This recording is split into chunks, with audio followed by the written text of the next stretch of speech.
the Nissan Skyline R31 was added to Gran Turismo 7 in update 1.48, and just look at it.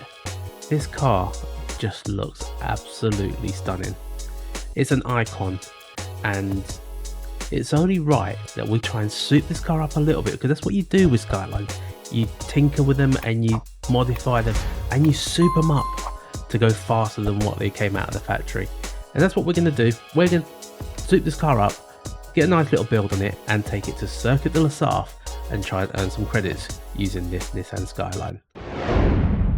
Because this car's a bit older, you will find it in the used car dealership, and once you're in there, currently it sits at the very top for 176,600 credits, and then all you've got to do is just click on purchase. And as always, you get the car coming out, and yeah, you're going to want to get into the car straight away. Now with this car, we are going to start in the tuning shop. There's quite a few parts that we need to buy, and we're going to start in the sports section by getting the weight reduction stage 1 that you can see here. It comes with the Comfort soft tyres, don't need to worry about that. From the Club Sports, we're going to get the bore up, the high lift camshaft, and the weight reduction stage 2. From the semi racing, we're going to get the racing crankshaft, the high RPM turbocharger, the fully customizable LSD, weight reduction stage 3, and we're going to increase the rigidity. From racing, we're going to get the stroke up, the engine balance tuning, the polished ports, the racing intercooler, the racing air filter, the racing silencer or muffler, depends on where you are in the world, the racing brake pads and racing brake kit. Get the drilled or the slotted, I prefer the slotted most of the time, and you're going to get the racing exhaust manifold.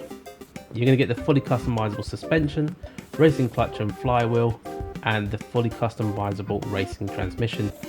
Tyre wise, you're going to get the racing mediums from this section, and then you're going to pop over into the extreme, and we're going to buy the intermediate tyres, and we're also going to purchase the heavy wet tyres.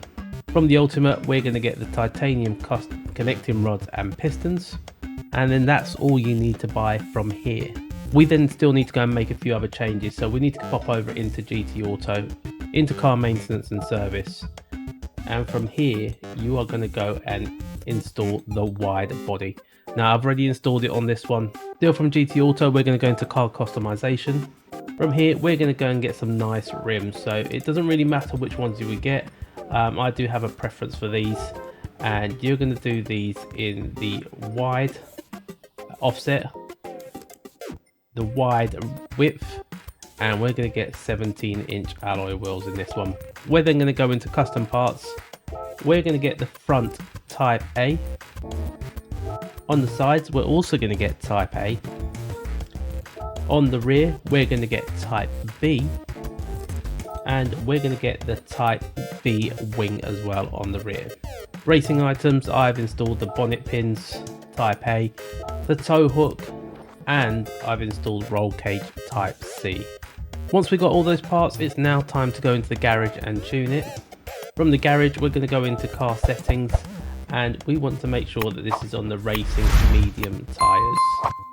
You do need the wets and the inters, but only if it rains. RPP is just going to be just under 700, so I felt like this is just kind of the little sweet spot for it. In terms of the body height and the fully customizable suspension, we're going to go 120 at the front and 125 on the rear. The anti-roll bars, we're going to go 7 and 7. The damping ratio, we're going to 35, 35, and the expansion 45 and 45. The natural frequency, we're going to go 2.35 and 2.35. Negative camber 3.0 and 3.0, and the toe angle 0.7 and 0.15. For the fully customizable differential, we're going to go 16 on the initial torque, 30 on the acceleration sensitivity, and 10 on the braking sensitivity.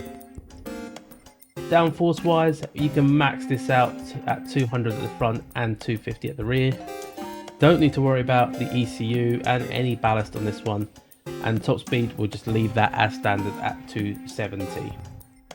Here, everything else will be pre-installed once you buy this part, so the high RPM turbocharger, the racing intercooler, air cleaner, silencer and exhaust manifold, the brake kits that we got, and the brake pads. Don't need a handbrake. We're not going drifting in this track. and the racing clutch and flywheel, and the propeller shaft is just a normal one. As you can see, these are the parts that we've already installed, and that's your build there. So we built the car, we bought all the parts, it's now time to go and find that race. As always, we're going to pop into World Circuits, pop into Europe, and it's a 24-hour Du Mans racing circuit. Before we get into the event, I'm just going to pass you over to Future Chunky, and we'll be right back. It's Future Chunky here, just asking for a quick favour. Now, I noticed from the analytics that a lot of you guys come back and watch this channel over and over again. Now, so if you are one of those people that do come back and watch the channel regularly, can you do me a favour? Can you go down and subscribe to the channel if you haven't already? Because subscribing to the channel will allow us to grow this channel even more and bring you even better content. Now, let's get back to Past Chunky. Thank you, Future Chunky. We're back here, ready to go for the race, and this is the one we need to do. It's the World Touring Car 700. Maximum reward of 550, but remember you do get that 50% extra for the clean race bonus, which is virtually impossible to not get, as long as you don't overtake on the yellow flags. And then once we're here, we just click on enter. Now, before we go into the race, one thing I always want you to go and check is change the difficulty on this race. Now, you can make it a lot harder for yourself, but I just want you to make sure that it is on easy, because this is the easiest way of guaranteeing that you're going to get the win in as quick a time as actually possible. Now, if you go to hard, you might find that you might have to go over the half an hour mark. Fine if you really want to do that, but if you want to make it as quick as you can, turn it down to easy, and it will just give you that little bit of extra breathing room. Now, with this car, the first thing I want to do is I want to get this into Fuel Mix 6. That just means it gives me a bit more time to see what the weather's going to do, and also be able to react a bit better to what's happening with the weather as well. In terms of getting through the traffic, just put the weather, just put the radar on, not the weather one. And then you just want to be a little bit careful. You want to accelerate in second gear. Third is a bit sluggish because the car does pick up, especially in the high end.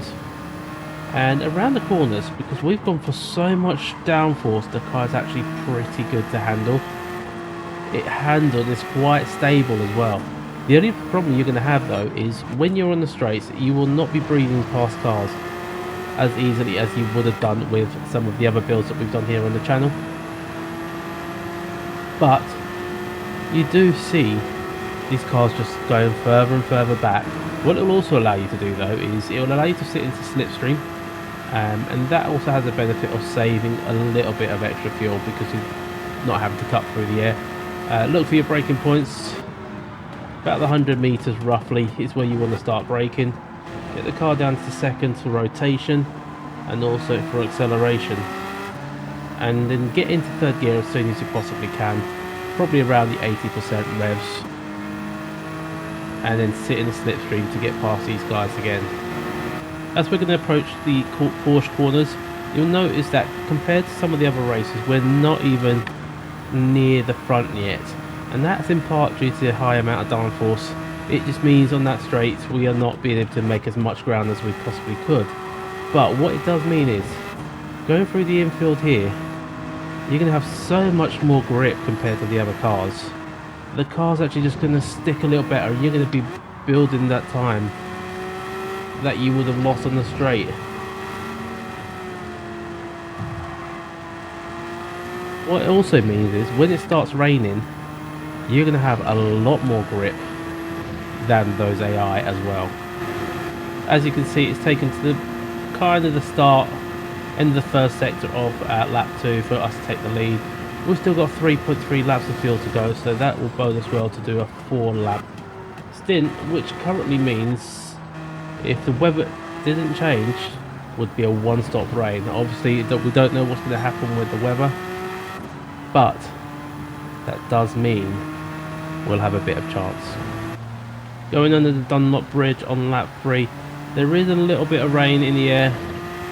The water meter is still not full enough to warrant us going on to Inter, so I think we may just about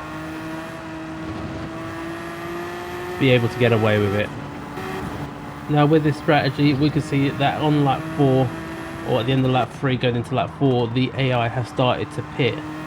which means that if the rain was to hit somewhere in the next lap, we would have a bigger advantage of not having to stop that extra time for wet tyres.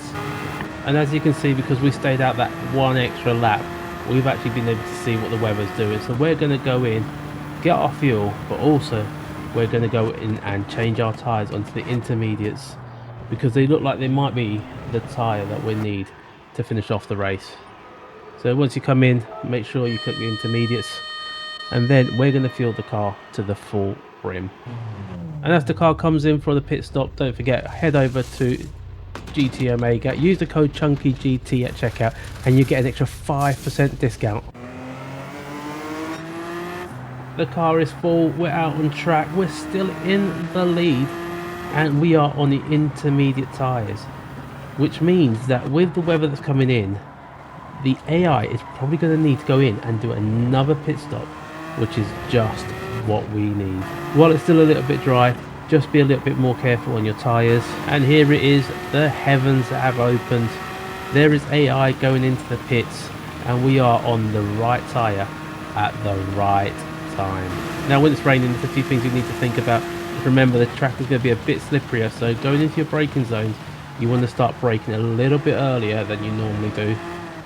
Going through these corners, also just be careful that the car might slide around a little bit more, but once you're on that straight line, just get the power down, because we've got the grip. And as you just seen there, the car can get a little slippery if you do try and abuse it. I've just given myself a 1.5 second penalty for going over that little white line, so just be careful. And again, we've just got a little bit greedy there, and we're going to serve our penalty. And then just look at that weather radar, the rain seems to have gone, so now the track's going to be drying, and it's going to be a matter of looking after these tyres until the end of the race.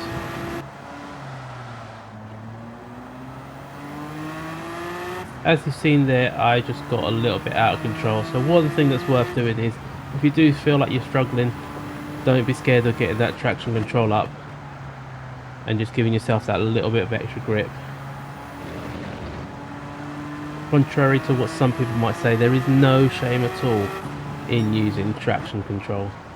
And coming to the end of lap 6, I know that I'm not going to do another lap, because I can see that there's about 2 minutes and 15 seconds to go, and there's a gap of 2 minutes and 43 to the car in second place, which means that there's no point me crossing that finish line. So what we're going to do is, once we get past this little last chicane, is we're going to do our little trick that we do occasionally, and just pull in before the line, as I nearly crossed it, and then we're just going to wait. And as the clock ticks down, we're going to press the accelerator, go, go, go, go, go, and we finished the race in first place. A tad over the 30 minutes, but what's a few seconds? 30 minutes 2 seconds. We're 2 minutes and 40 seconds ahead of the next car, which is absolutely ridiculous, considering we sat there for about 2 minutes and 40 seconds. And then this is what you want to come for, is the credits at the end of it. I got that penalty, I still get the full whack and the clean race bonus, so it's very hard to lose that bonus here at Le Mans. So there you have it, the Nissan Skyline R31 was added in update 1.48, and for me, I think it's a great addition to the game. But tell me what you think. Do you think this car is as good as a lot of people think it is? Tell me in the comments down below what you think of it. Go ahead and hit the like button and subscribe to the channel if you haven't already. And while you're there, just do me a favour, click this video right here and see another method on how to earn credits on Gran Turismo 7. I've been Chunky Ribena, and I'll catch you on the next one. Chunky out.